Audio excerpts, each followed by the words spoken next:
Here, still not giving medical advice, still not a licensed physician. It's purely educational and for entertainment.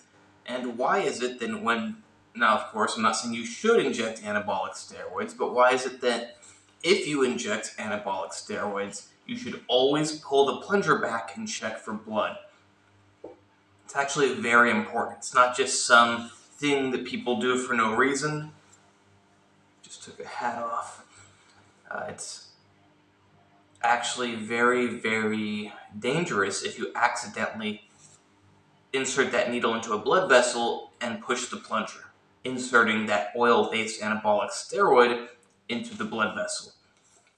It's not actually because the anabolic steroid itself is so dangerous in the bloodstream, it's because it's oil-based. Now, the anabolic steroid itself, if you could somehow get it into the bloodstream without the oil carrier, it would still be kind of dangerous because it would, at first, it's not really possible or it's not feasible. So let's not spend time discussing that. But yeah, because it's suspended in an oil, and oil does not dissolve in water, the oil clumps together and travels to your heart and then to your lungs and then through the big vessels until it gets to smaller ones, and then it gets stuck. And then the water-based blood is water-based, cannot get through because you have this big ball of oil stuck in the vessel.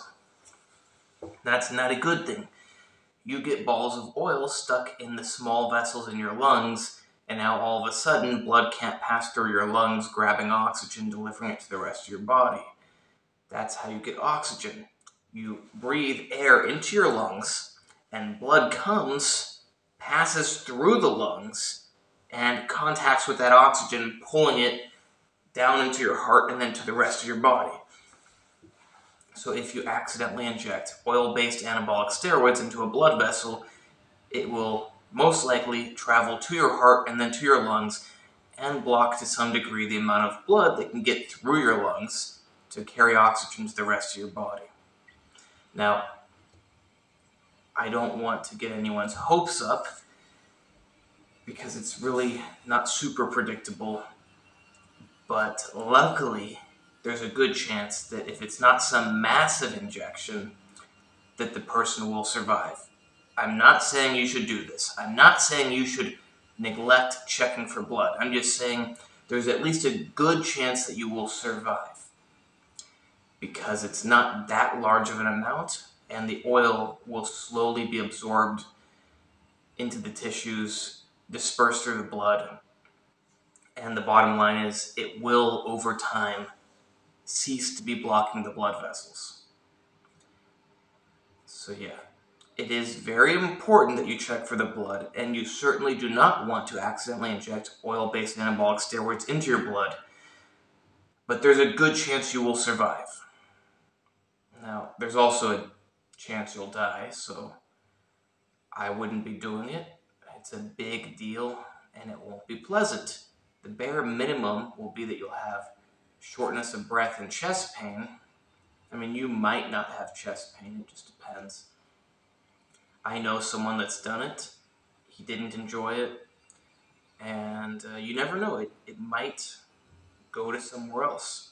This person I know also instantly got head pain. It seems like some of that oil somehow made it to blood vessels supplying the brain and blocked the oxygenated blood from flowing to the brain. That causes brain damage. You don't want brain damage. There's a good chance, I'm making it sound like it's no big deal, but there's also a good chance that the amount of time that oil is blocking blood to your brain won't be horrendous. There's a good chance you will not end up paralyzed on half of your body, but there's also a chance you will. That's real life. There's no for sure's yes or for sure no. It's extremely dangerous, but there are things that are more dangerous. So be careful. Always pull the plunger back and check for blood. If you see blood, pull it out, inject somewhere else. But don't forget to pull the plunger back and check again.